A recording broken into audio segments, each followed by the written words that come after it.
All right, you're good to go. All right. Good evening, everyone. Welcome to the Treasure Map meeting of Alcoholics Anonymous. We appreciate you being here with us tonight, especially any new people that might be out there. Let's take a moment of silence, and we will pray the Serenity Prayer together.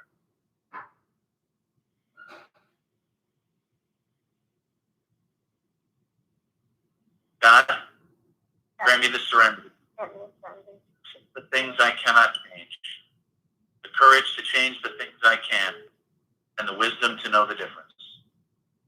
Good evening, everyone. My name is Michael Donnelly, and I'm an alcoholic. And I thank you for joining us tonight. I know you have many options, and we appreciate you being here with us at the Treasure Map meeting. This is an open speaker meeting of Alcoholics Anonymous. We are glad you are with us, especially the new people, those folks around the country. Welcome to South Dakota. In keeping with our singleness of purpose, our third tradition states that the only requirement for AA membership is a desire to stop drinking. We ask all participants to confine their discussions tonight to problems with alcohol and recovery from alcoholism. The AA Preamble. Alcoholics Anonymous is a fellowship of men and women who share their experience, strength, and hope with each other, that they may solve their common problem and help others to recover from alcoholism. The only requirement for membership is a desire to stop drinking. There are no dues or fees for AA membership. We are self-supporting through our own contributions. AA is not allied with any sect, denomination, politics, organization, or institution, does not wish to engage in any controversy, neither endorses nor opposes any causes. Our primary purpose is to stay sober and to help other alcoholics to achieve sobriety. Again, we want to send a special welcome out to any new people that are here tonight. At the Treasure Map group, there are 3 ways to get a hold of us. One is you can find myself or Scott on Facebook. You can instant message us. Our group's email is thetreasuremapmeeting@gmail.com. That is thetreasuremapmeeting@gmail.com. Or you can call me directly after the meeting at 605-310-8791. We'd be happy to sit with you, talk with you, share our story with you, and put you in contact with someone that might be able to help you work the steps, which for the folks who are home group members at the Treasure Map meeting, working the 12 steps out of the big book of Alcoholics Anonymous through that process with the sponsor is the essence and the core of our recovery. So if you're out there tonight and you need someone to talk to, please feel free to reach out to us. If this is your first meeting participating in the Treasure Map group, we want to welcome you.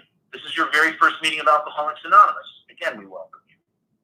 And now I would like to turn this over to read how it works to Rick H. Rick H. is from Baltimore, Maryland. Welcome, Rick. The floor is yours. Name might be Rick, but I am an alcoholic. Hey, Rick. And this is how it works. Rarely have we seen a person fail who has thoroughly followed our directions. Those who do not recover are people who cannot or will not completely give themselves to this simple program, usually men and women who are constitutionally incapable of being honest with themselves. There are such unfortunates. They are not at fault. They seem to have been born that way. They are naturally incapable of grasping and developing the way of life which demands rigorous honesty.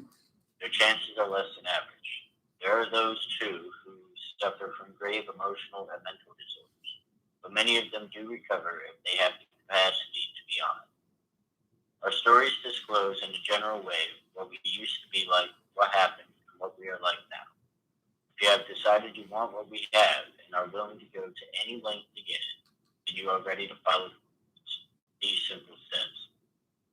At some of these, you may balk. You may think you can find an easier, softer way.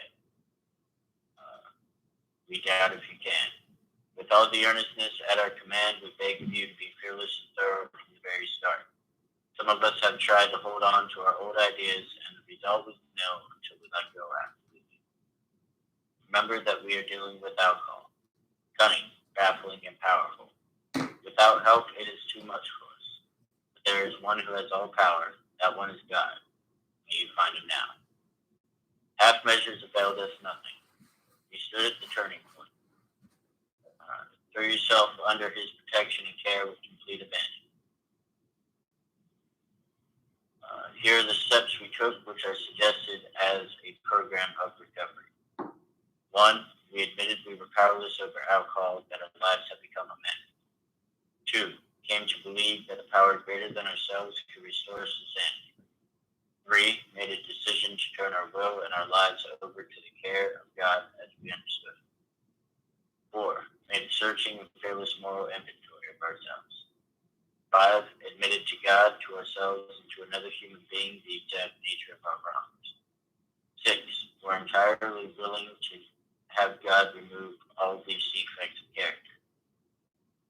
7, humbly asked Him to remove our shortcomings.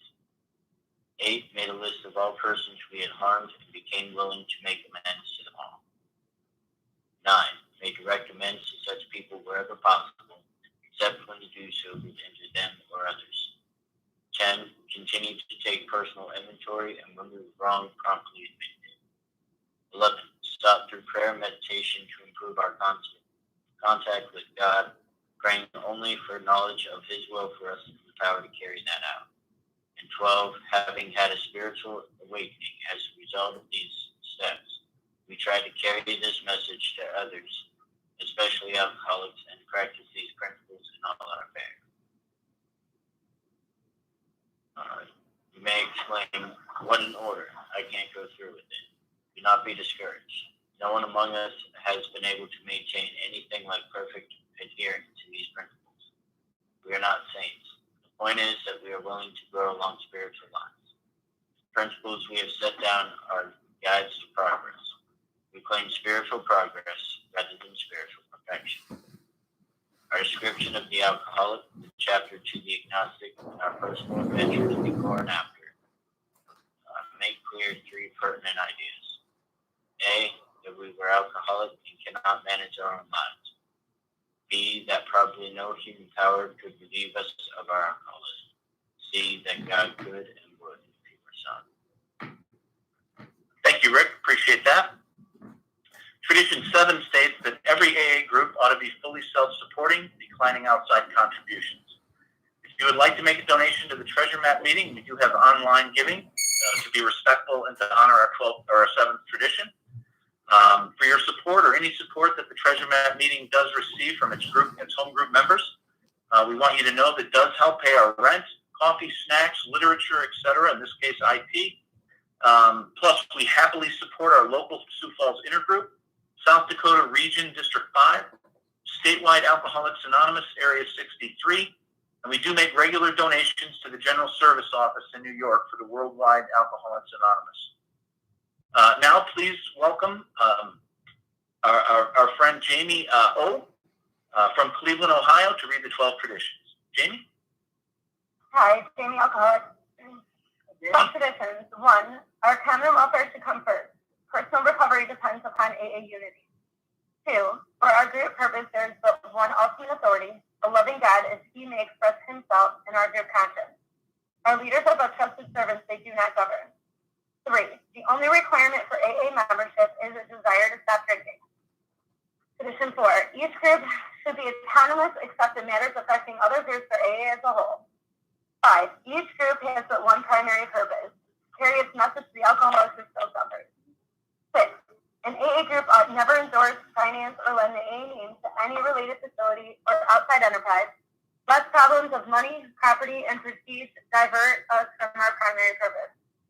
Tradition 7, every AA group ought to be fully self-supporting, declining outside contributions. 8, Alcoholics Anonymous should remain forever non-professional, but our service centers may employ special workers. 9, AA as such ought never be organized, but we may create service boards or committees directly responsible to those they serve. 10, Alcoholics Anonymous has no opinion on outside issues, hence the AA name ought never be drawn into public controversy. 11, public relations policies based on attraction rather than promotion. We need always maintain personal anonymity at the level of press, radio, and film. In Tradition 12, anonymity is the spiritual foundation of all our traditions, ever reminding us to place principles before personalities. Jamie, thank you very much. Pretty energetic read there. Great job. That was excellent. Tonight's meeting is an open speaker meeting focusing on recovery from alcoholism through the 12 steps of Alcoholics Anonymous.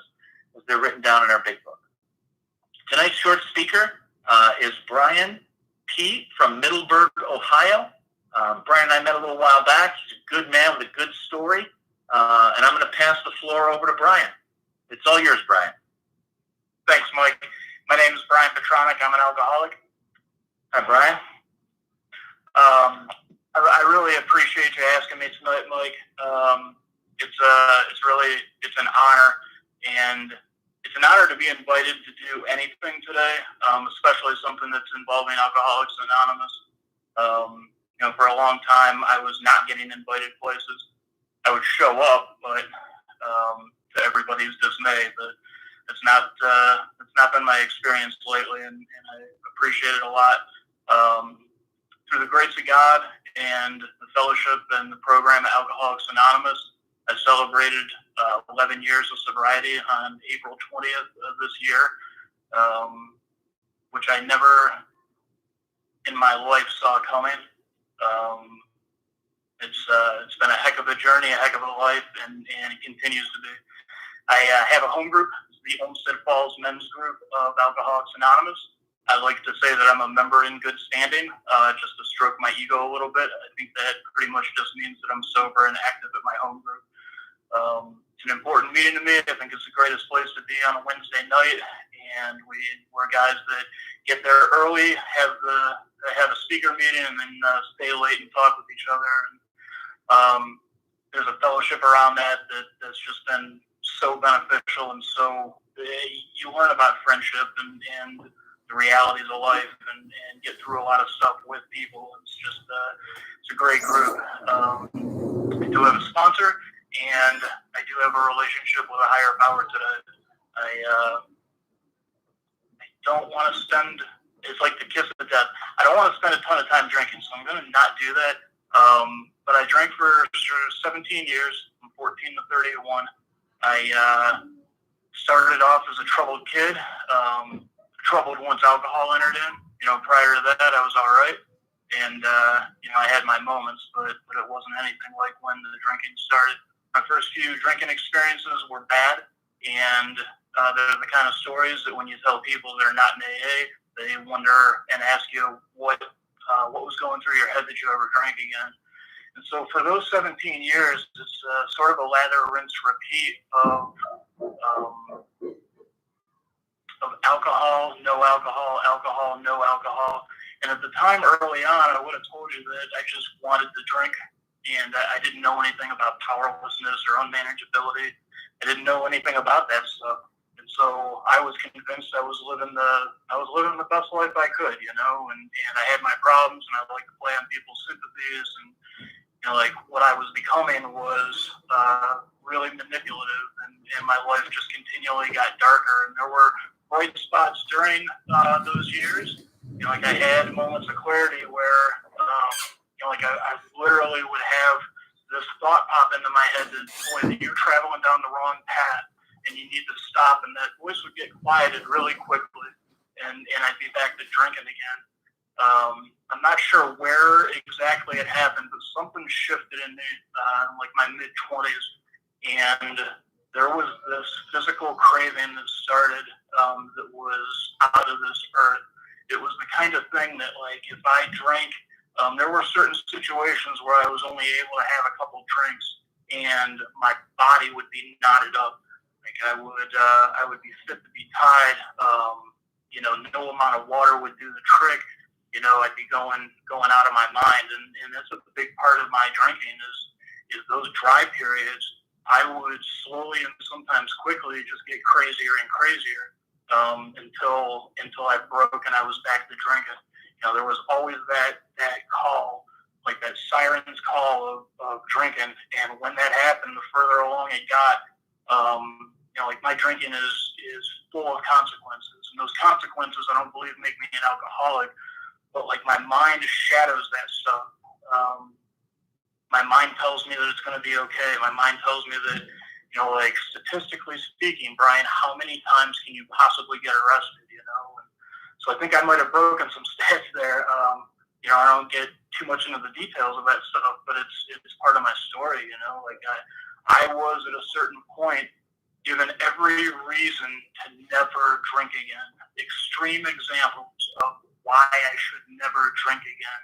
And the thought the drink would come and it would be over. And then coupled with the fact that once I got going, there was no stopping me, that I would put myself in places to be able to continue drinking. I would honestly avoid, if I could only have a couple of drinks, I would more likely than not drink and obsess over it rather than have a couple and feel that kind of pain again. And living that lifestyle, I was able to avoid Alcoholics Anonymous for a long time somehow. It's not like I wasn't going in front of judges. It wasn't like these were not alcohol-related issues. I think it was pretty obvious, but for whatever reason, it took until I was 31 with my last DUI to be placed into Alcoholics Anonymous. AA wasn't on my radar, and even sobriety itself. I tried quitting more times than I can count. But it was always kind of like a faint blip on the radar. It wasn't a focus. I couldn't imagine living without drinking. I couldn't imagine. It had become my everything. It was my love. It was my passion. It was the thing that was killing me. And I couldn't see it like that. And had escapades all over the country. And, no matter where I went, I took myself with me. And it never ended well. It always ended with me begging somebody to get me back to Cleveland. So by the end of it, by the time I get put into AA, my life's pretty bleak. I don't like waking up in the morning. I have lost purpose. I don't know if sometimes it's tough to tell before sobriety and after sobriety. Did I actually have any driven purpose in my life between 14 and 31, and it's hard to tell. When I felt that, I was constantly lying to myself, especially. But everything that came out of my mouth was some type of lie or some type of manipulation, and it was just sucking the life out of me.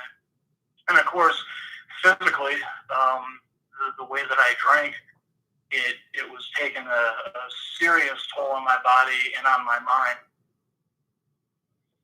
So I get to AA, and I don't want to be here. I'm angry. I'm oppressed. You're oppressing me by making me go to 3 meetings a week. And I'd show up. I had my probation officer had to threaten my full sentence in order for me to just get those 3 signatures a week. I thought I have this problem where I think I know everything. And my ego is out of control, drinking or not drinking, and something sobriety has definitely helped, but back then it was terrible. And so I'd go to these meetings and I'd hear things about, sponsorship and big books, and I had no idea. It was almost like these people were talking in a foreign language. I had no clue what they were saying, and my ears just wouldn't hear it. But I got this feeling that this is sort of where I belong, which quickly got fought off by the thought to drink, and I'd be off and running again. And I had I was really blessed to fall in with a couple guys at a meeting that are really strong members of Alcoholics Anonymous, that are very driven by the big book and the steps, and that give freely of yourself thing. And so I was approached by one of these guys and invited to go to a meeting with him and a bunch of people. It was a Wednesday night. It's my home group now. And I don't know why. I kind of don't want to know why I said yes. I was really isolated and sort of started hating people. And so, they invite me to go to this meeting. I jump in the car. There's 6 other people in this Jeep Commander, and it's a 30-minute drive to the meeting. The drive goes through this valley in the park system that we have here, and it's got to be mid-December, and so it's dark early, and we're driving down this hill, and it's pitch black out. I'm surrounded by guys I've never met before, and I'm terrified. I'm literally hearing dueling banjos playing in the background.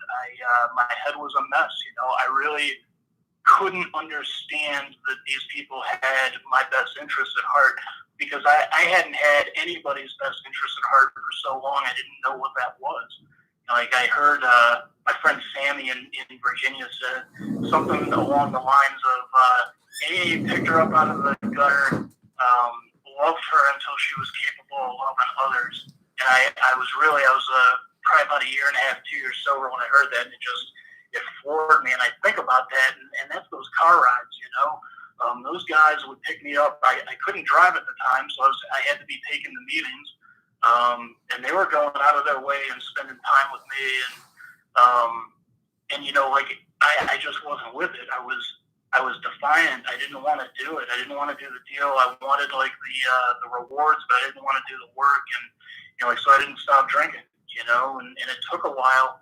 And I had, you know, like the morning of April 20th, 2009, like I wake up out of a blackout in like a renovating apartment, no idea where I'm at, how I got there. You know, it had been what I thought was a couple of days since I've been home.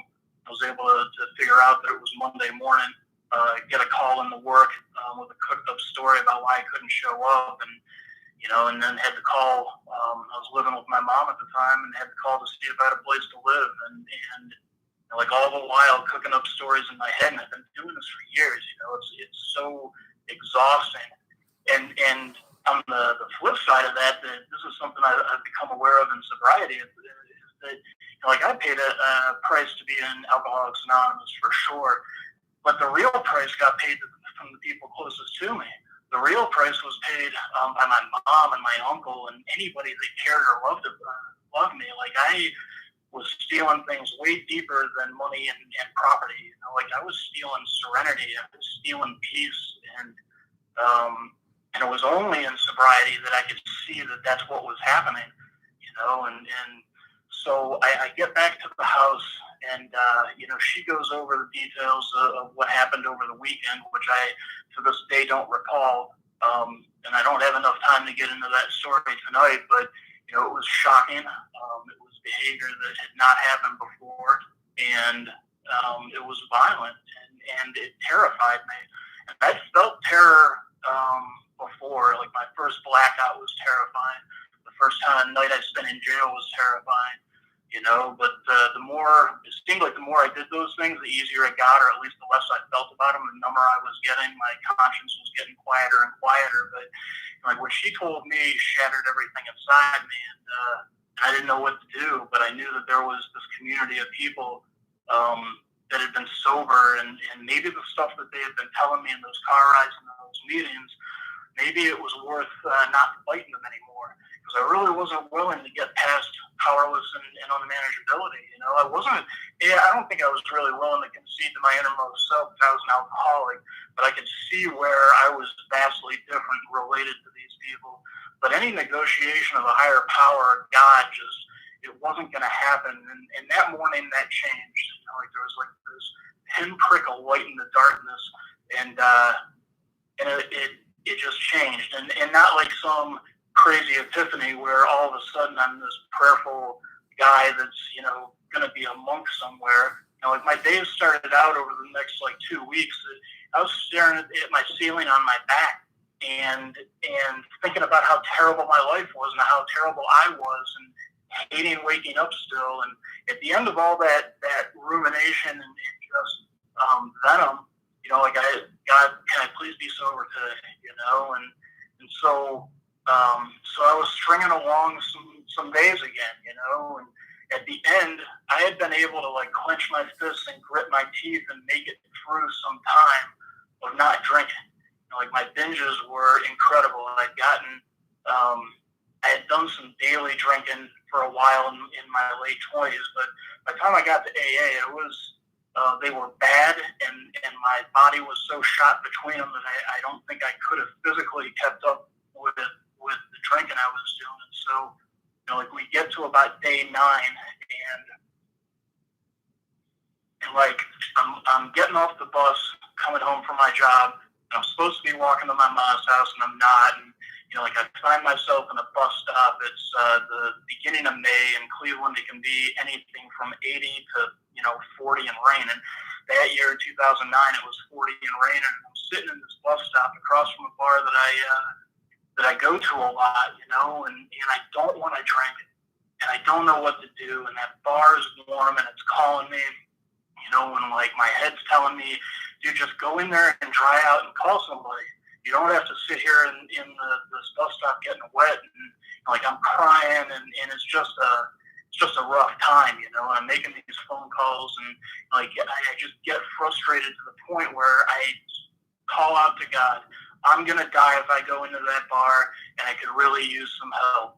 And help was provided almost immediately in a shocking way that I love to talk about. It's not, you know, it's just time constraints, but it was made incredibly apparent to me that this higher power, this like all loving, all forgiving God, which is something that came in my mind later down the road, but like I was being shown that there was help, and that help was available to me. And so the conversations with my sponsor and the group of people I was running with in AA changed.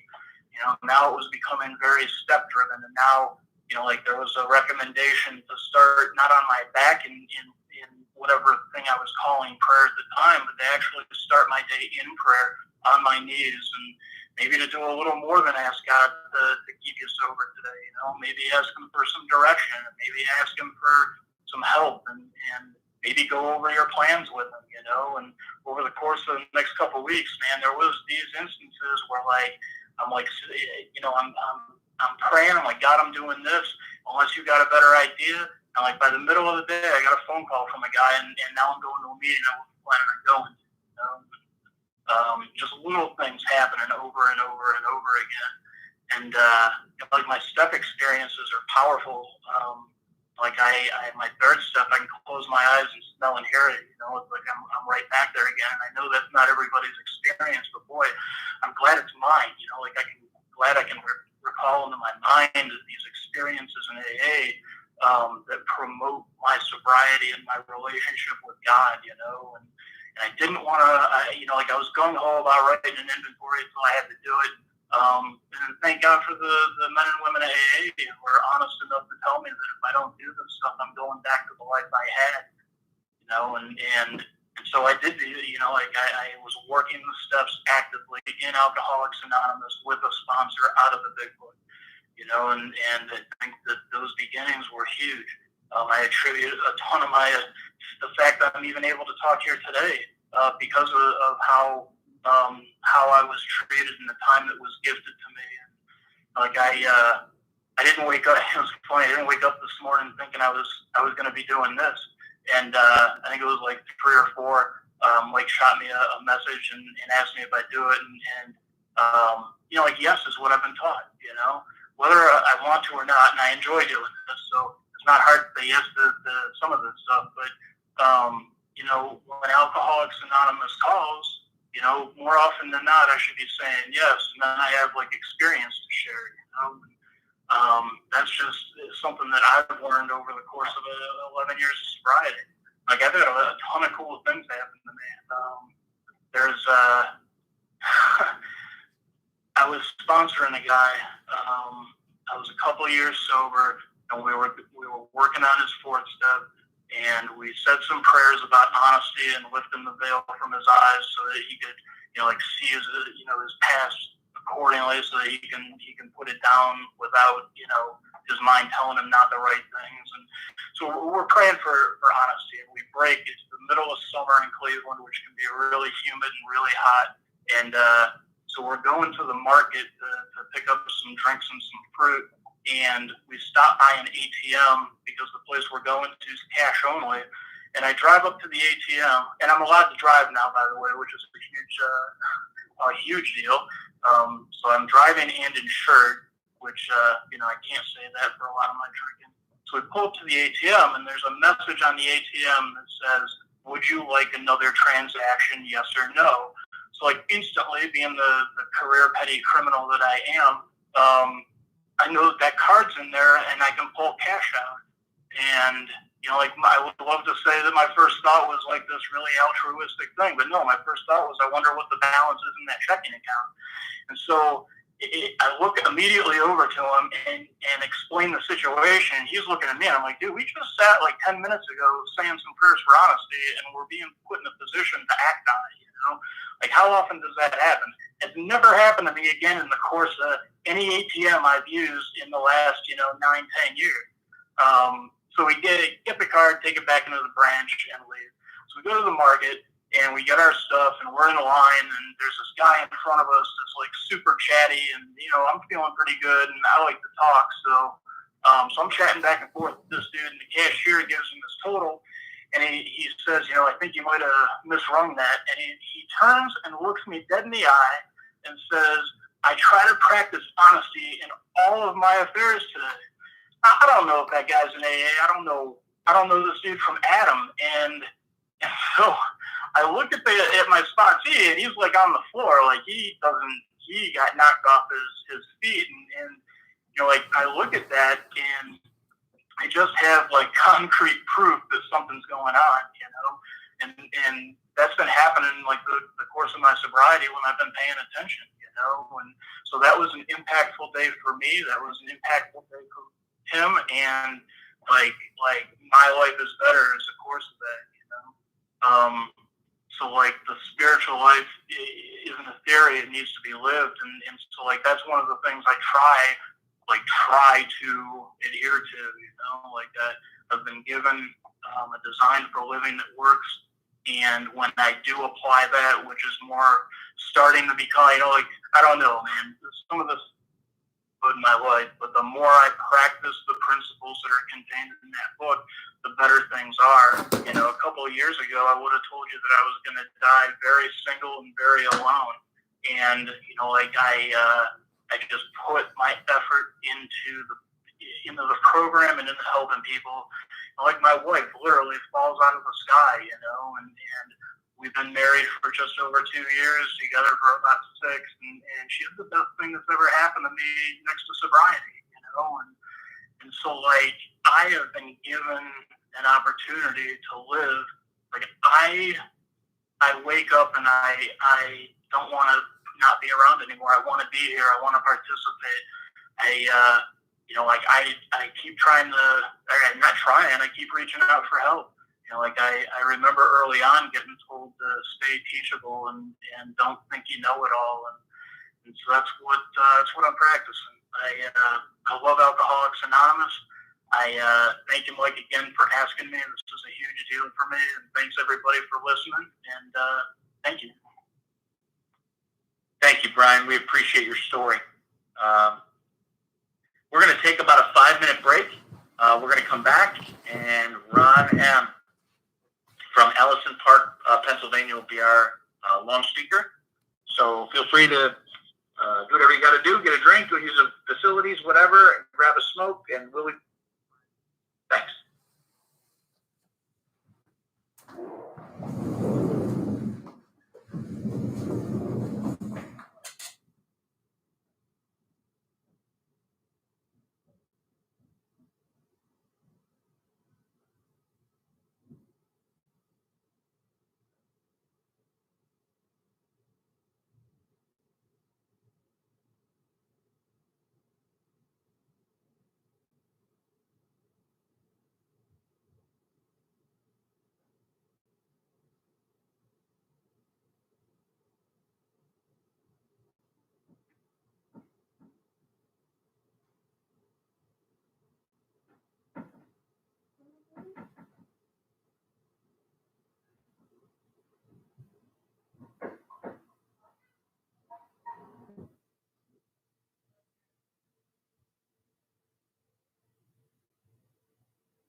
I just again wanted to welcome the new person. And oftentimes in AA, we make a big deal out of the new people, and rightly so.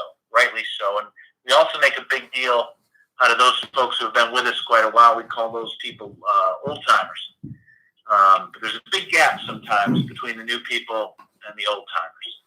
And sometimes those folks are suffering too. Maybe they've not worked the steps in a while. Maybe they've been hanging out in meetings and just talking a good game, but something inside of their souls are broken still, and haven't been able to really put some salve on that with God and fix it up. But if you're sitting out there tonight, whether you're a new person, a not so new person, or an old timer, I got to tell you, there's a solution for what ails you in Alcoholics Anonymous.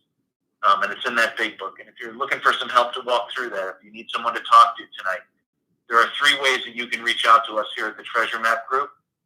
Oftentimes in this world of Zoom meetings, in this world of live stream meetings, it's tough to connect with each other, but we want to encourage you to do that tonight. You can call me directly. My name is Michael Donnelly. My phone number is 605-310-8791. You can also reach out to our group via email at thetreasuremapmeeting@gmail.com. That's thetreasuremapmeeting@gmail.com. Or you can reach out to myself or Scott on Facebook. Anything we can do to help you, please give us the opportunity to at least try. God bless you. Thanks for being with us tonight. The gentleman that I'm about to introduce is a friend of mine. I met him and his dear wife, Lynn, not too long ago at a place called Cook's Forest, which is literally just a fantastic convention in northern Pennsylvania. It's so beautiful. I can't even describe this particular place. And if the landscape is beautiful, the people are even more so. And it begins and ends with this guy. And I won't take up much of his time. I want to welcome Ron M. to the Treasure Map meeting of Alcoholics Anonymous. Ron, you have the floor. God bless you, brother. Thanks. Hi, everyone. My name is Ron Sesevic. I'm an alcoholic. Hi, Ron. Thank you. It was nice to hear a response. My sobriety date is September 21st of 1991. I belong to the Sharpsburg group of Alcoholics Anonymous. That's my home group. We meet every Tuesday at the corner of 8th and Clay in Sharpsburg. It's about 4 miles north of Pittsburgh. That has been my home group since October of 1991. I've been fortunate. My group's never changed. We've never moved. Some people have moved on to the big meeting in the sky, but we're still there. We're still doing the deal every week at 8 o'clock is a speaker meeting. About 5:45 every week. A bunch of us arrive early, as I was told to do early on, was to show up early and help out. And I've been, since all the years I've been there, sometimes I'm making the coffee, sometimes somebody else is making the coffee, sometimes we're setting up, so I do whatever's needed there. At about 6:15 in the evening, I take a group of men upstairs.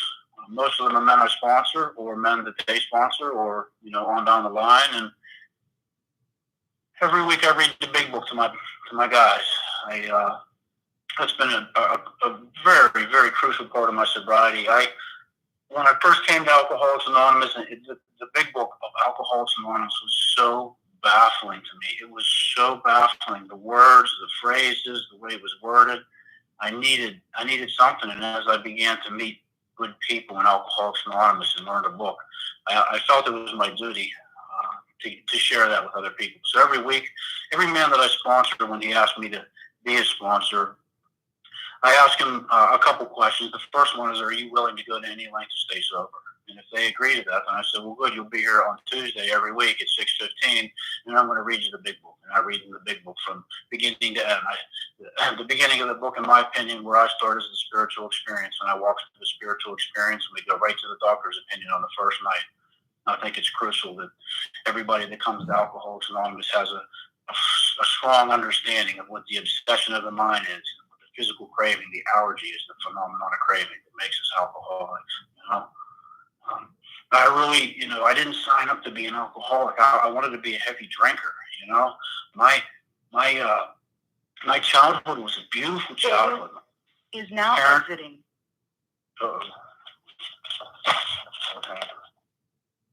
You're good. You're good. You're good. So somebody was just leaving. Okay, my childhood was a good childhood. I mean, my parents are still together. My parents still go to church all the time. When I grew up, we went to church a lot. I have two younger sisters, both beautiful women today, and they're both married, have nice families. And I'm fortunate. I'm really fortunate. I had a great upbringing. My dad worked hard, and my mom worked hard. And, my dad, he drank alcohol, but he wasn't an alcoholic. My dad drank 16-ounce Orange City Ponders. Those were returnable bottles at the time, and every once in a while I'd get a little bit of taste of that, And I loved the taste of beer when I was a kid. I loved the smell of beer. But, my dad wasn't an alcoholic, and I never really saw him drunk except for one time, and that was one day he spent the whole day driving and got there with my uncle, and we got to Disney World. He had a couple beers and started getting all giggly, and I remember how my mom got at him, But I didn't really see that. There was no abuse. It was a beautiful family. But, the first time that I really had an effect with alcohol was I got involved with a bottle of vodka that was underneath my parents' kitchen sink. I don't know how long it had been there. And I don't know where I learned to do this, but I picked that bottle of vodka up, and I don't know how much of it I drank, but I can tell you that everything was all right when I drank it, And what I remember about that day is laying in my parents' front yard. I was laying face down underneath a cherry tree at my parents' house. And off in the distance, I could hear a lawnmower. And I remember a lawnmower, and I could smell the green grass, being cut. And I remember holding on to the grass face down and just spinning. And I just remember thinking that this is the best thing that's ever happened to me, I felt so good. And I wanted to do it again. And I know that this doesn't happen to everybody that drinks alcohol like that for the first time. But for me, as a young man, I had the obsession to drink alcohol from that point on in my life. Everything I did from that point on was thinking about how I could get drunk again, how I could get it some more. And I was only 9 years old when that happened to me. The next year was 1980. In 1980, I remember this clear as day. I don't know how much drinking I had done between that time and this time, but there was a family reunion in my parents' house. And the reason I remember it was 1980 is because that local brewery in Pittsburgh, every time one of the teams, and at that time we had a winning baseball team and a winning football team. And there was a commemorative cans, 1979 Pirates World Champion. And I talked my cousin Eddie into drinking with me. I ran downstairs and I got a couple beers and I brought him up. And then I ran downstairs, got a couple more, and I brought him up. And at some point, my cousin Eddie disappeared. I don't know where he went to. But I remember I must have fallen down the steps, and I looked up at my father, and he was standing above me, and he says, "Ron, what is wrong with you?" And I remember crawling up the steps at 10 years old and opening the drawer in my desk in my bedroom of my father's home and pulling open the drawer. And I don't know how many beer cans were in there, but there was enough for my father to look at me and say, "Oh my God, Ron, only alcoholics drink like that." I remember it clear as day. I remember it. My drinking continued in that same pattern. I drank whenever I could, with whomever I could.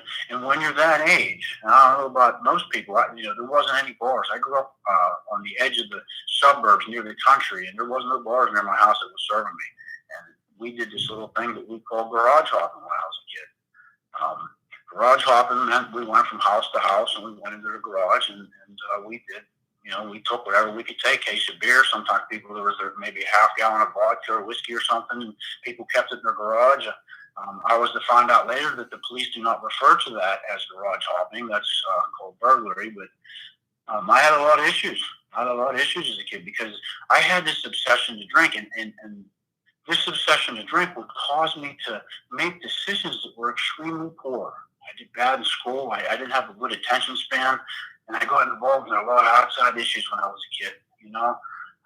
By the time I was 15 years old, I was drinking as much as I possibly could, and I was taking a lot of other special effects to keep me going in between those periods of time.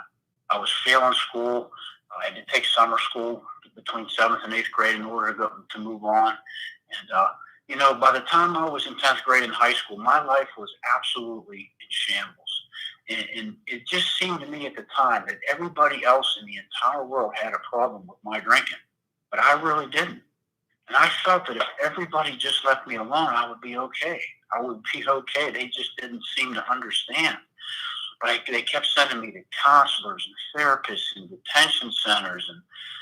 getting kicked out of school, and I was suspended for coming drunk to school and leaving school and cutting class and smoking cigarettes and fighting and blowing up toilets and whatever the case may be. My life was plain insanity, and I just didn't understand why everybody was pressuring me. It just seemed like if you would let me alone, everything would be okay. So when I was 15 years old, I got into my first major jackpot. Me and some other kids we had gone through a period of probably 6 or 8 months where we had been getting involved heavily in hallucinogenic.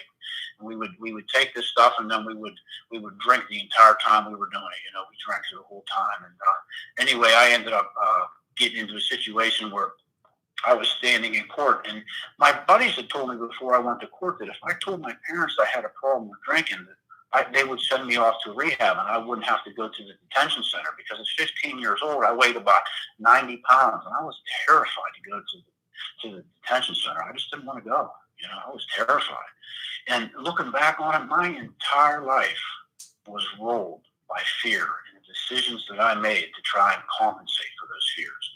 But I didn't know it at the time, So when I got into court, I told my parents that I had a drinking problem, and they told the judge that, and I was released to go to St. Francis Hospital. And in the middle 80s in Pittsburgh, they were pumping young children through the rehab facilities.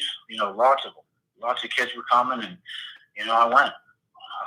3 important things happened to me during this period of time. I went to this facility. The first important thing was that they introduced my parents to a recovery program that would help them save their sanity. It would help them, The second thing was that they introduced me to Alcoholics Anonymous. And Alcoholics Anonymous, what's this? Should I worry about this mic? Something just came on my screen. Alcoholics Anonymous at the time, I went to these meetings, and it seemed like there were a lot of old people, and it was just smoky in basements, and I was like, wow, I'm not interested in your steps or your sponsorship or any of this stuff, The third thing that was really important to happen to me was there was a man I met there. His name was Joe. Joe was an older gentleman who was in Alcoholics Anonymous for a considerable amount of years at this period of time. He had gotten sober in the early 70s, and during the first week that I was there, because of the stuff that I was doing and my actions ahead of time, when I went in the hospital, they assigned somebody to sit outside my door and make sure that I didn't commit suicide overnight. And it just so happens that this old man Joe was a member of Alcoholics Anonymous. And when the other staff members would leave, Joe would turn his chair around in a room, and at that time he could still smoke in the hospitals. And he would turn his chair around, and he would talk with me. He would talk, and I couldn't sleep. I couldn't sleep for the first week I was in there. From the way I was drinking and the other stuff I was doing, I couldn't. Is now exiting. So Joe would talk to me. He would sit there, and Joe was like a larger than life figure. In my memory, he's 7 foot tall. He had long fingers. He was like a cartoon character to me, and he talked to me. He was caring and loving and gentle. And he 12-stepped me. He didn't treat me like I was another kid coming through the system. He treated me like we at Sharpsburg like to treat new members of Alcoholics Anonymous when they come in with kindness and love, regardless of whether it's your first time or it's your first time back from your 50th trip. And that's important. It was important to me. Because when I left, I wasn't interested in sobriety. I wasn't interested in going to your meetings. I wasn't interested in your steps. And I started to do the same things I did again, and I kept on doing it. And the consequences got worse.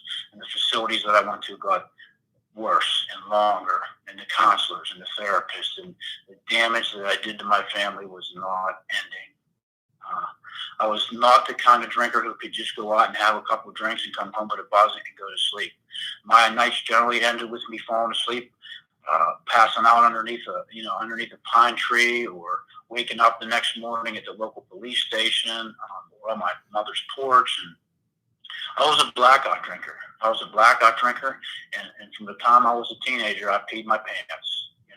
When I passed out, man, everything let loose. And there was many days that I woke up freezing underneath the pine trees at the top of the hill because I was going to cool off for a minute before I went home. And when I came to the next morning, I had pine needles frozen to my crotch because of what had happened the night before. These are the kind of things that when you talk about incomprehensible demoralization, I know it, man. I know it. You know. So throughout this period of time, I always had a girlfriend. I always had someone who was there to tell me it was okay, that I was the greatest, and then I picked people that were just like me, They were just like me, and my girlfriends always liked to drink, or they tolerated the things that I was doing. I had been with this young lady, and things had gotten so chaotic at my parents' house that it was always a crapshoot as to what was going to happen. When I started to drink, I may come home and just pass on underneath the tree in the front yard, or I may come home and decide that I'm going to continue a fight that I had with my father earlier that night. It may end up with me throwing a chair through a window or smashing up furniture with a ball bat or something. I just never knew.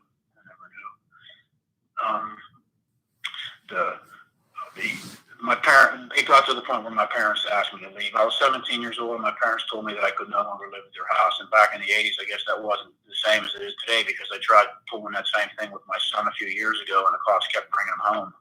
But they didn't even come looking for me, and I left. I left my parents' house. My choice was to go to rehab at 17. I'd just been to one 2 years earlier.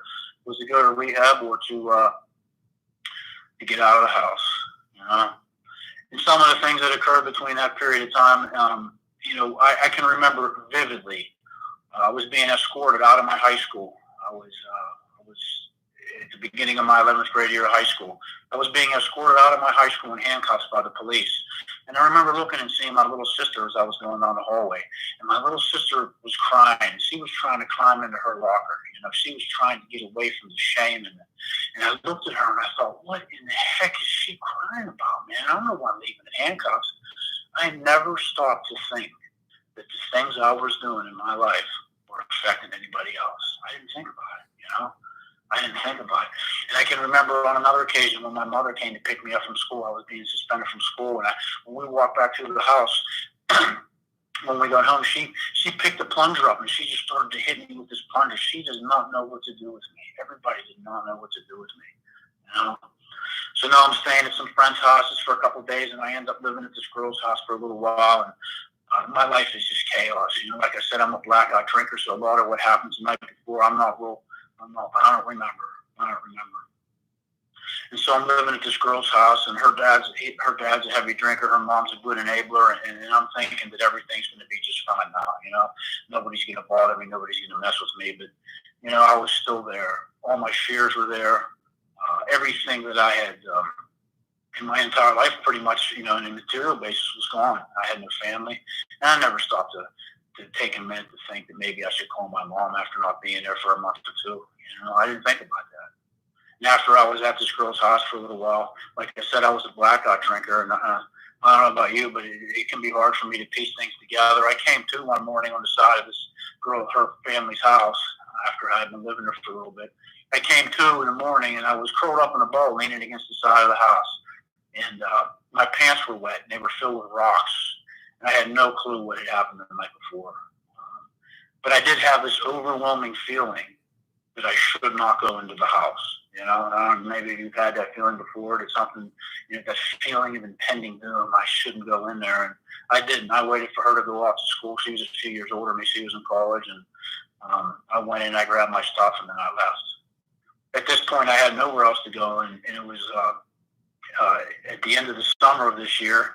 I'd already missed the beginning part of my senior year in high school because I had nowhere to go. I didn't go to school, and I just drank. And at this point, I lived on the end of this little road. It was called Dead Man's Road. When they cut the interstate out of the highway going into the city of Pittsburgh, there was a road that they just cut off, and they cut the knot. And I built a little lean-to down there, and I took my bag with me. And all I had in my bag was, I had my 5 Iron Maiden shirts that I wore, and some cassette tapes and stuff. That's all I had in the whole world. That's all I had. And here's the funny thing about that. For some reason, in that hockey bag, I had all my stuff in it. I had a 3rd edition of the Big Book of Alcoholics Anonymous. But I can't say that I ever picked it up or that I ever read it, but I still have that book, and it's about 8 inches thick from getting rained on. But I used that book for a while when I came back this last time. But in the morning time, I would wake up in the morning or come to wherever I was at, and I would wait to hear the school buses go off in the little town of Sharpsburg that was below where I was living at on the hill. And I would go down the hill, and I would start rattling people's doorknobs and car doors, and I would get some food, I would get some drink, I would do whatever I had to do to complete my day, you know. And this is how I lived. I was 17. I never called my parents to tell them I was okay or anything, you know. I continued to drink this way into the fall of that year, and one morning I came to at my parents' house. I was on their back porch, and I'm not sure how I got there or what happened, but the last thing I remember the night before was it was ice raining, and I felt like I was going to freeze to death. I remember breaking into someone's car and stealing a coat. For a little while there, I had been sleeping in like a mausoleum up on the hill in Parkview, where there was a little bit of shelter. Always to take a drink, you know, always to take a drink. That was the solution still for me. It was the solution, you know. And I still felt that everybody was wrong to me. I came to my parents' house, and my mother was over talking to me on the back porch, and she was crying. And again, she hadn't seen me in 3 or 4 months at this point, and she didn't even know if I was alive. I never called to tell her. And I worked out a deal the way we do, and I made a negotiation that I wasn't going to drink. I won't drink if you let me back in. I really didn't have any choice because it was going to get cold, you know, and I didn't have anywhere to go. So during this point, I tried to do what I like to call my period of controlled drinking. And I don't know about anybody else, but controlled drinking for me is like trying to control diarrhea. I absolutely have no control over it at all. You know, I can muster up all the willpower in the world, but once I get somewhere and I start putting a few drinks in me, I have no choice what happens after that. I really don't. And I can remember on a specific occasion, I was going to my friend Brian's house, and Brian, you know, he was doing what the kids my age and a little bit older should be doing. He was getting on with his life and doing the deal, and he was going to college, but he was having a little poker game that night. And he had a quarter barrel, and there was a couple of dudes there, you know, maybe 6 or 8 guys, and we were going to play poker. And I remember saying to myself, I'm just going to have, you know, maybe 6 or 8 beers, a couple of shots, maybe smoke a joint. I'm not going to get messed up. You know what I mean? Just to catch a good buzz. And next thing I know, it's 4:30 in the morning, and I'm trying to hitchhike back to my parents' house, knowing they're not going to let me in. And I'm yelling at God because it's His fault. It's His fault. You know, that's what happens when I try to control my drinking. I have no control. I have no control. So I kept it together for a little bit while I was living with my parents there. That was the first major incident, and I was, you know, my parents let me stay there, but I did good for a little while. I basically just smoked weed for a month or 2 there, trying to keep it together. And what happened was at one point, I convinced my parents that I was going to this party, and I don't know how I did it. I don't know if I told them it was a school party or what the deal was, but it was a Halloween party is what it was. And a guy who I later came to sponsor in fellowship, Tony, he had this huge party every year. He would get somewhere between 25 and 30 barrels of beer, and there was a tremendous amount of people. It was like the best bash ever. But Tony had this little deal where he made it mandatory that you dress up. You had to come dressed up. So me and the girl who I was with at the time, we dressed up like Mickey Mouse, and we dressed up, and she dressed up like Minnie Mouse, right? And my mom's taking pictures of us, and we're heading off to this kegger party, you know. And on the way to this party, somebody picks me up because I can't drive, you know. I never got my driver's license at that time. She looks at me and says, "Can you do me a favor and not drink so much tonight?" And I looked at her. I could not believe it, because this was a girl who had drank a 6-pack putting her costume together, you know? Who was she to talk about my drinking? I got to the party, started pumping that barrel, and stood there and did everything that I could do. It was just wonderful. You know, everyone's dressed up, and everything smells perfect. There's a beer in the air and cigarette smoke mixed with a little bit of reefer smoke, and everything's just perfect. And when something like that's going on, I drink harder. Give me a few shots. Give me that bottle. Boom. You know, next thing I know, I'm in a blackout. I remember right before I went into the blackout, I remember getting in an argument with her about my drinking. And I got in an argument with my buddy, and I went into a blackout. When I came out of the blackout, I was back at my parents' house. I had a loaded shotgun, and I was holding it to my father's head, and I wasn't quite sure how I got there or what had happened. And I remember pushing my father down the steps with the shotgun to the back of his head. I remember a brief period of time where the police were there, and we made a negotiation that if I was to give up the gun, that they agreed that they weren't going to handcuff me. So I agreed to that, and as you may have guessed, sometimes the police, they lie, and they shackled me. They shackled me because of the way I was. They handcuffed my hands in front of me, and they put shackles on my feet, and they threw me into the back of the police car like I was an animal, you know. And I remember being at the psychiatric ward that night, and I remember screaming, "You better lock me down, or people are going to die here tonight." And so, you know, if you make some kind of request like that when you go to the psych ward, they're going to lock you down. They're going to lock you down. So when I came to the next morning, I woke up in a white padded room at the psychiatric ward, strapped down to a table, dressed like Mickey Mouse from the night before, you know? And I absolutely was, you know, what are you going to say? The nurses are coming in and they're laughing at me. I'm strapped down. My head's tilted sideways, and I'm throwing up in this room. And these nurses are coming in to make sure I'm not dying and wiping my face off, and they're laughing at me. This is a tough guy, a cool guy, you know, in the psychiatric ward. I don't know how long they kept me in there, but after a while they let me out. And when I got into the general population, I called my parents, because at that time I didn't remember really anything that had happened about that night. I really wasn't sure how I got in there. And when I called, my mom picked the phone up, and when she heard my voice, she just hung up. She hung up. I was alone, man. I was alone like I've never been alone before. And I had nowhere to go and no one to call. What do you do? What do you do? I thought about praying, but I just wasn't a praying kind of guy. I had an overdose to religion as a kid, what I felt. You know, I grew up Catholic. We went to school or we went to church on Sundays, and we went to church on holy days and holidays and Thursdays. And, you know, if you grew up Catholic, there's good Thursday or holy Thursdays and Good Fridays and something Saturday, and Sunday was church again and Sunday school, and I didn't want any parts of it. Anyway, after 3 days, I think I was there, a group of doctors came in the room, and they looked at my paperwork, and the one doctor just said, "This kid's just an alcoholic. Send him to the detention center." And that's where I went. I stayed at the detention center for 3 months until I stood in front of Judge Jaffe again, who I knew well, and he knew me. And he said, "Son, I'm going to give you one more chance. I'm going to send you off to a long-term rehab facility, and if you mess up there, I will certify you as an adult, and I'll send you to the penitentiary for 3 to 5 years for your crimes." And I was terrified. I was terrified of both things. I didn't want to go away long term, man. I didn't even know what that meant.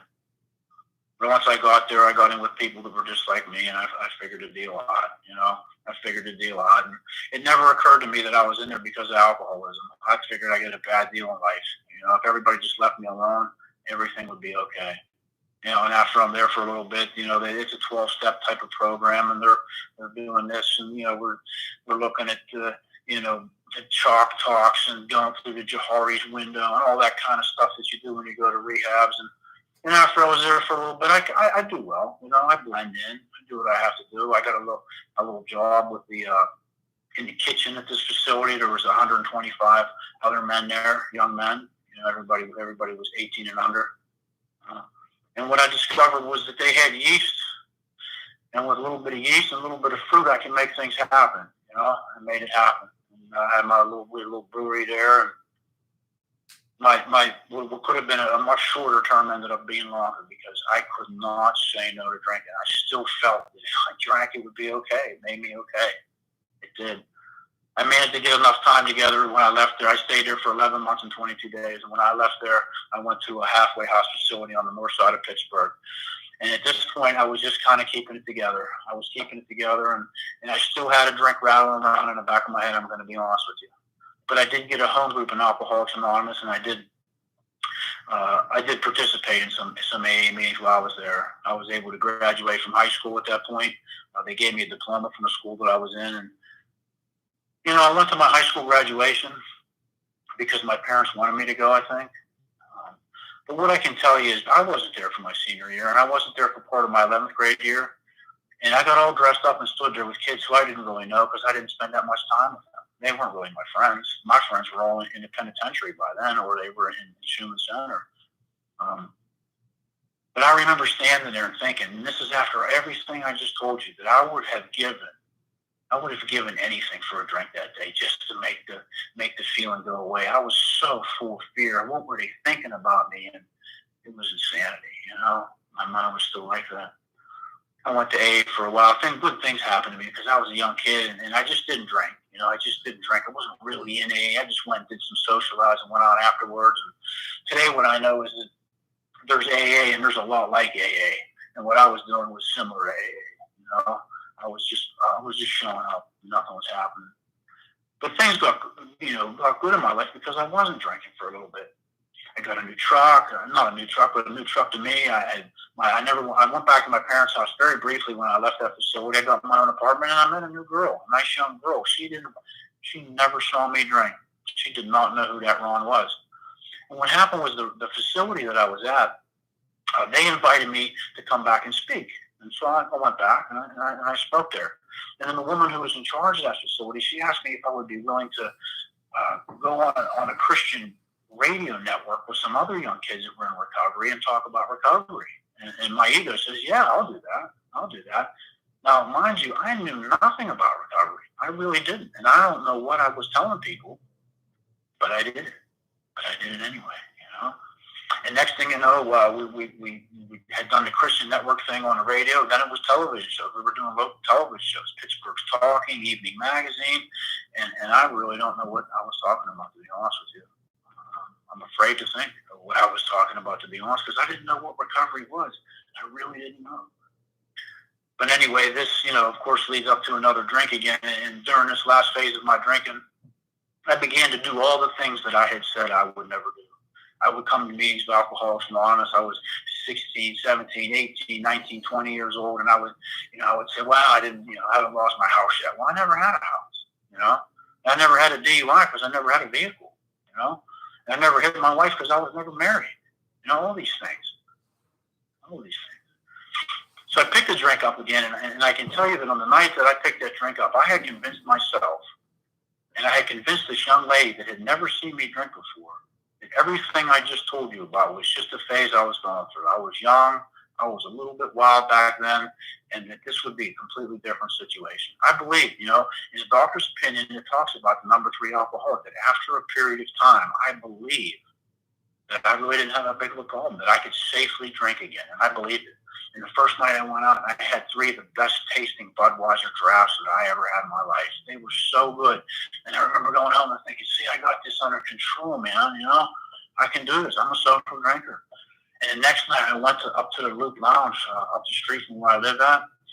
And I grabbed 2 6-packs of 16-ounce Budweisers in a can. And I socially drank those 12 beers that night, And by the time the third night came, I had a 5th of Jack Daniels and a 30-pack of Strohs. And this young lady who I was with absolutely was shocked. She says, you shouldn't drink. Something happens to you.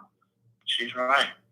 When I pick up a drink, something changes, That insanity that occurred during that entire period of time that I didn't drink, of my mind telling me it's going to be okay next time. It'll be okay.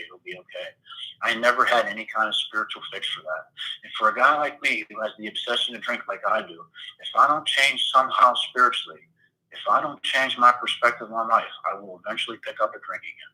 And today I know that the steps of Alcoholics Anonymous are the way that happens for a guy like me. And it works for me, So I went through this period of time. I went back to jail a few times. I got my DUI that I needed to get. And I ended up doing some things that I'm not real proud of. I can remember the police coming to arrest me for putting my hands on this young lady. And I never saw my father do that. My father never touched my mom. I was an absolute animal. I was truly an animal. I was so spiritually and emotionally bankrupted. Every time that I even thought about where my life was and what my position was in life, it was just a big open hole of nothingness, and it hurt. It hurt. And I would drink just to make it feel better.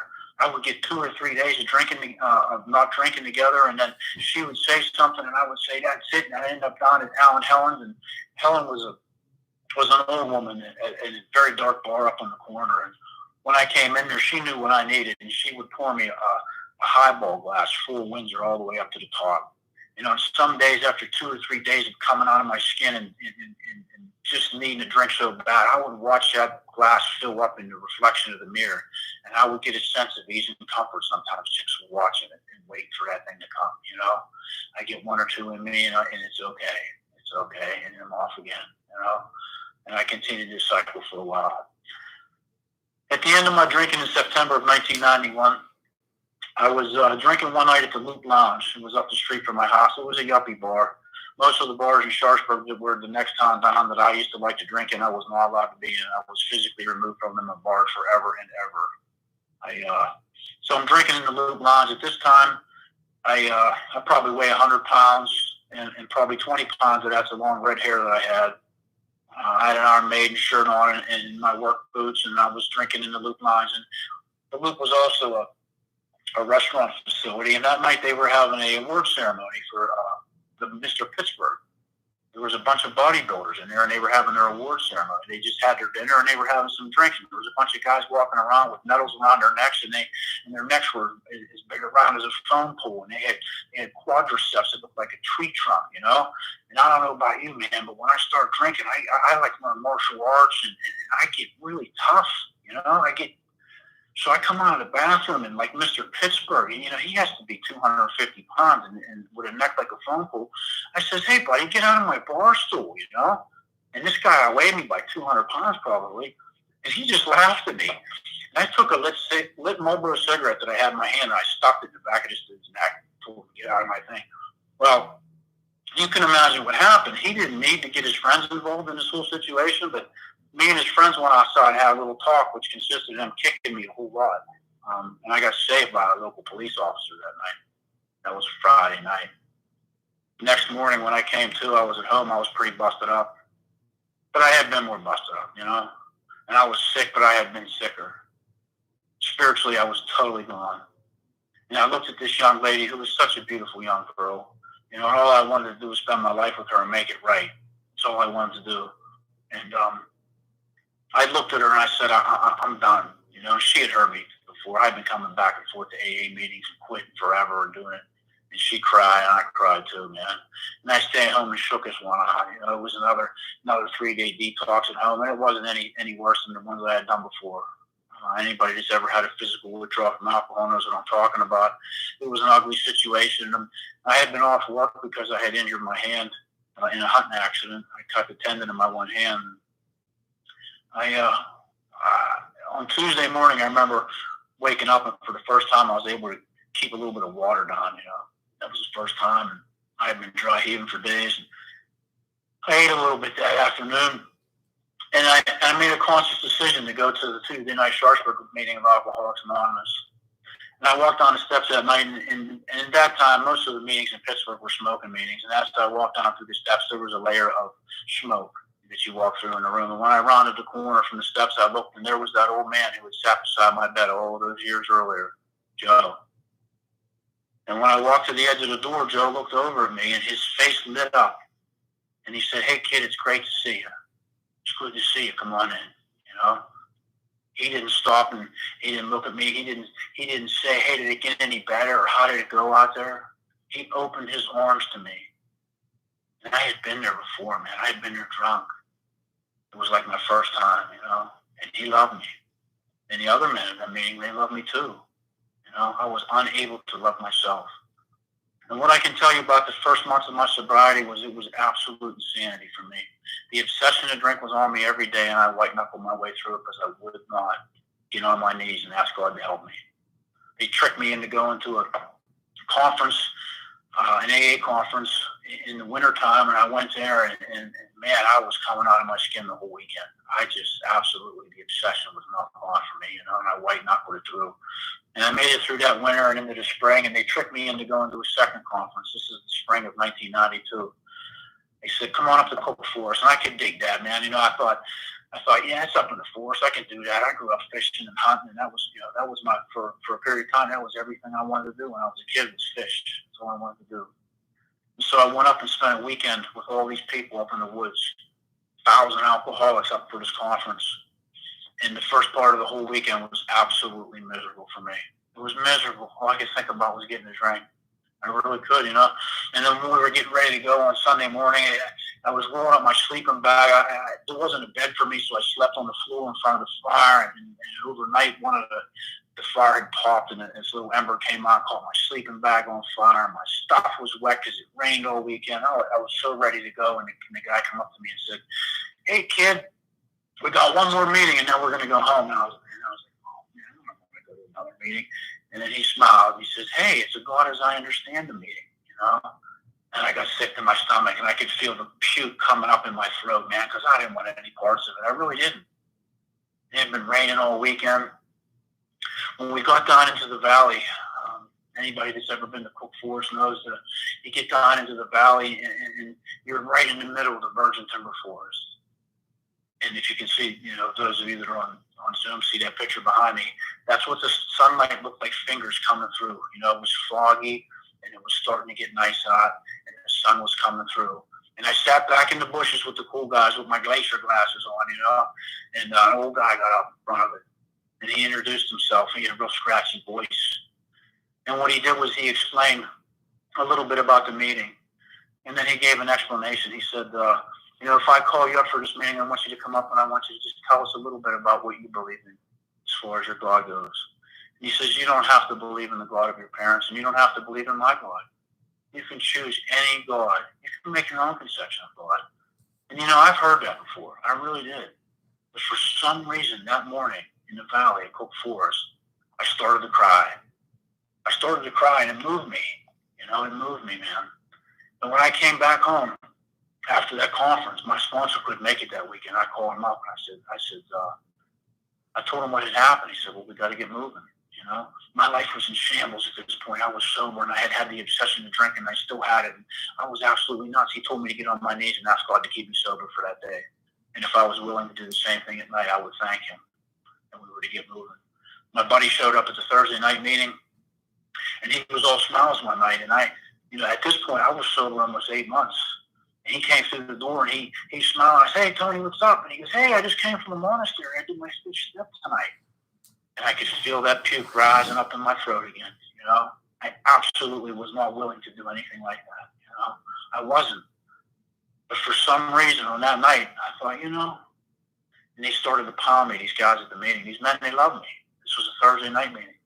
He says, kid, you got to do something or you're going to be drunk. You're going to be drunk. And I remember going down to the Orcas for my sponsor work and sitting with him and an old guy, Ronnie F., and another guy, Chuck. And I was talking to those guys, and my sponsor says to me, Ron, you got to look at the way you're living sober. You're doing the same things you were doing. You got 3 girlfriends scattered around in AA meetings.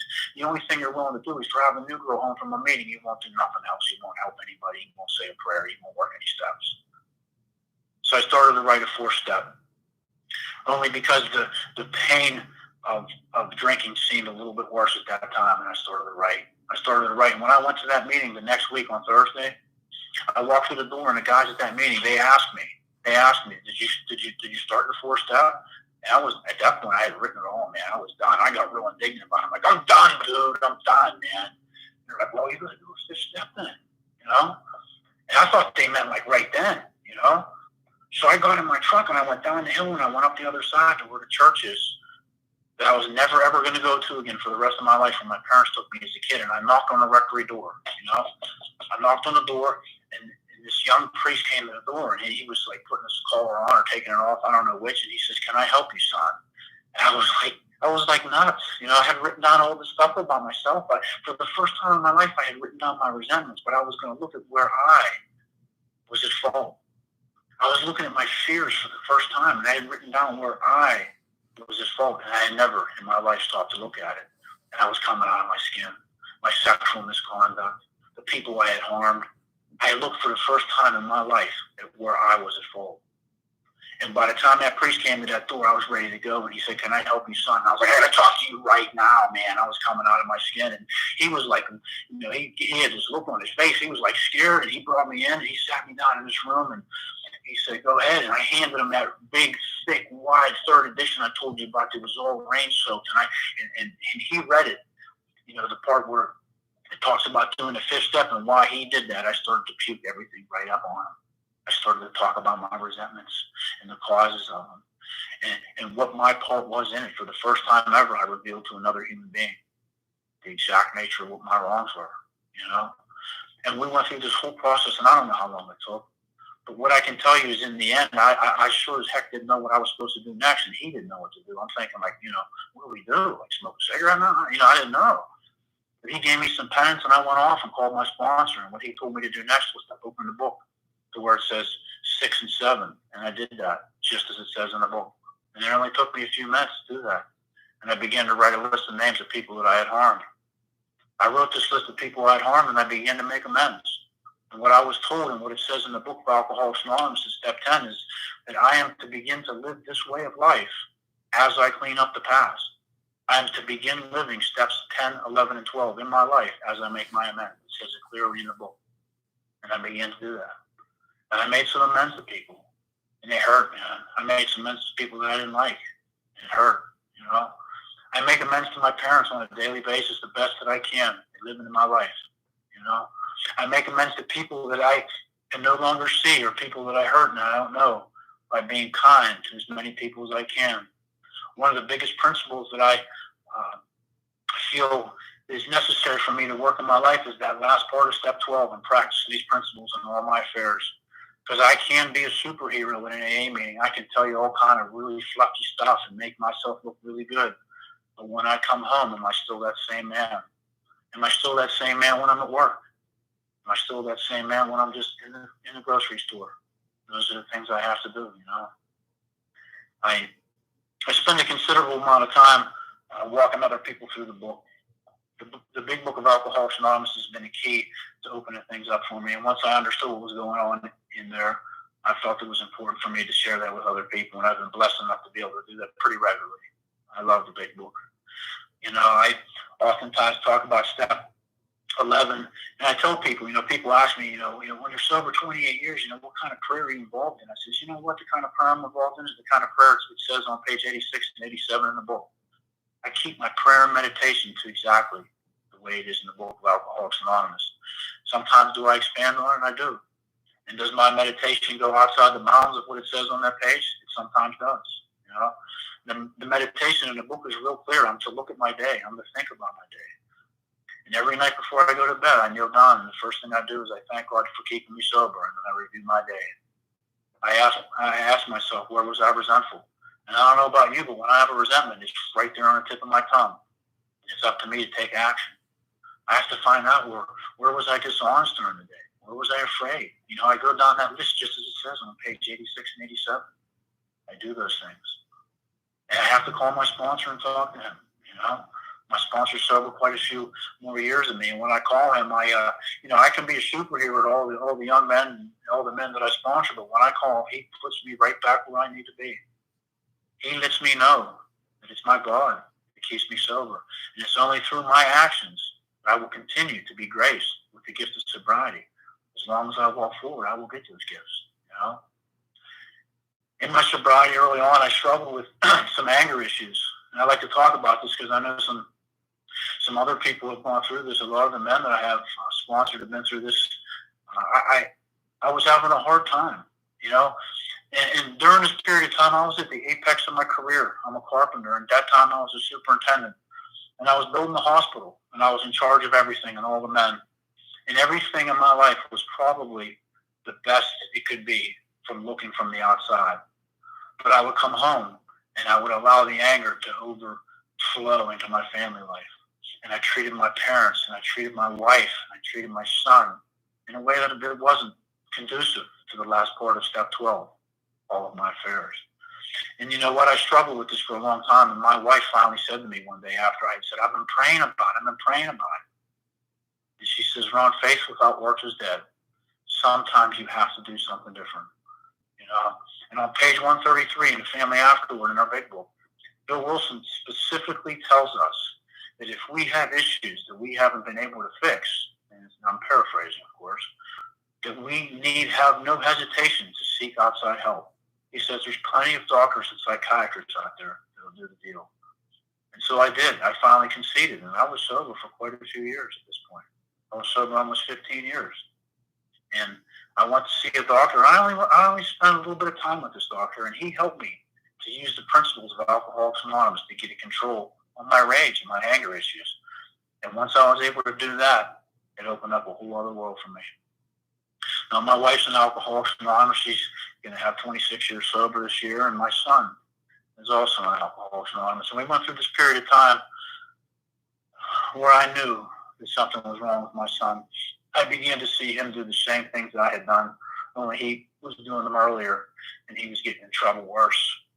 And we put him through his first rehab, and then everything got worse. And then we put him through his second rehab. I can remember one night looking out the window of my house, and he was outside on the porch doing what he needed to do. And I had done everything in my power up to that point, and we were starting to go to hell on me and my wife, Lenny. And I looked out there, and my son looked at me right through the window, and he didn't even hesitate to continue doing what he was doing. And I looked in his eyes, and I saw that it had him. And I laid back down in bed that night, and I cried. I cried because he had the obsession to drink, and there was nothing that I could do about it. There was nothing I could do. I had to completely turn him over to God. I had to. And so my son went to rehab again, and he got high the first day he got out. And that night I took him to a meeting of Alcoholics Anonymous, and I dumped him on some other people. These young men grabbed him up, and that first night that he was sober, they took him upstairs and he did a third step. And they started him immediately on a course of rigorous action. My son remained sober. And one of the stories I like to tell is when Ronnie was a baby, I was in between leaving, closing my own business up and starting to work for the Carpenters Union. And my wife had gone back to work, and I would put Ronnie down to sleep, and I would sing to him Simple Man from Leonard Skinner, because that was one of the only songs I knew. And I would sing Simple Man to him, And during the period of time when Ronnie was drinking, he played guitar for a little while. And, one night one day I got out of the shower, and I stepped out of the shower, and I could hear in the other room, I could hear my son playing Simple Man on the guitar, and I started to cry. Tears of joy. Tears of joy. Yeah. And these tears of joy, they overwhelm me. And I get them watching TV now. I get them spending time with the people I love. I remember one night, this is one of the miracles of Alcoholics Anonymous. I remember, and I'm going to use my son as an example here because, he was still living at home, and I had to get up to go to work the next morning. And all this Mr. AA stuff that I'm able to do most of the time, when it's late and I have to get up for work, he's in the next room, he's blabbing away. I could hear him in his bedroom, and I get up and I'm going to go in that room. I'm going to wring his neck, And I open the door to his room because I'm ready to kill him. And I look in, and he's sitting on his bed, and he has a big book in his hand. And he looks up at me, and he says, "Hey, Dad, I'm walking heaven through his fourth step. What do you need?" I was like, "Nothing." I closed the door. Miracles of Alcoholics Anonymous. My daily procedure now begins the same way. I wake up and I thank God for waking me up. I do my meditation first thing in the morning after my alarm goes off, and I think about the day ahead. I try to work my step 10 the best I can, and I tell you the main reason why I work my step 10 the best I can is because I don't like making amends later. I try to be that guy that I say I am. I've been given a beautiful life because of Alcoholics Anonymous, because of the efforts of me and the gifts from my higher power. And they go on, and they go on. So it was really nice being able to spend the evening with you and everybody who showed up for the Zoom meeting so I could see your face. I appreciate that. And Michael, thank you for asking me to speak, and thank you, Alcoholics Anonymous, for giving me my life. Thanks. Hi, everybody. Thank you, Ronnie. It was fantastic, man. I really appreciate it. And just really appreciated what you said. The idea of spending time with the people you love, and I'm just going to tell you that Ron and I communicate, and I can tell you that those aren't words. Ronnie lives this thing. Ronnie is a great example of this thing, and he displays it in his work, and he displays it in how he's a father, and he displays it in how he's a husband. Unauthentic to his family. He's an example to us all. So we thank God for you, Ron, and Brian, and Jamie, and Rick, Scotty for helping out on IT. And again, I want to close with just this thought, and that's that if you're new to Alcoholics Anonymous tonight, we want you to reach out to us. If there's anything we can do to help you. If you're an old-timer in Alcoholics Anonymous, or maybe a not-so-newcomer in Alcoholics Anonymous, and your heart aches, and there's things that Ronnie and Brian talked about tonight where you can feel your heart calling you. Look, don't lose this opportunity to make a change. Don't lose this opportunity to not reach out. Don't shove that down again. Reach out to us. There is help. With that being said, if we all take a moment of silence, pray for the suffering alcoholic, and we'll close with the Lord's Prayer.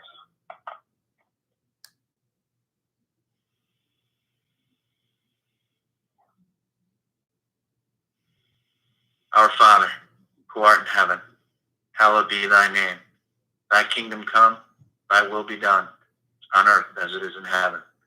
Give us this day our daily bread, and forgive us our trespasses, as we forgive those who trespass against us. And lead us not into temptation, but deliver us from evil. For thine is the kingdom, and the power, and the glory, forever and ever. Amen. God bless you all. God bless Alcoholics Anonymous. And if you need to talk to someone, my name is Michael Donnelly. My phone number is 605-310-8791. You can reach out to our home group via email at thetreasuremapmeeting@gmail.com. That's thetreasuremapmeeting@gmail.com. You can find us on Instant Message on Facebook. Whatever we can do to help, we're here to do so. God bless you all. Thanks for being a part of our meeting. Thanks, Mike. Thank you, Ron. You're welcome, buddy. I appreciate it.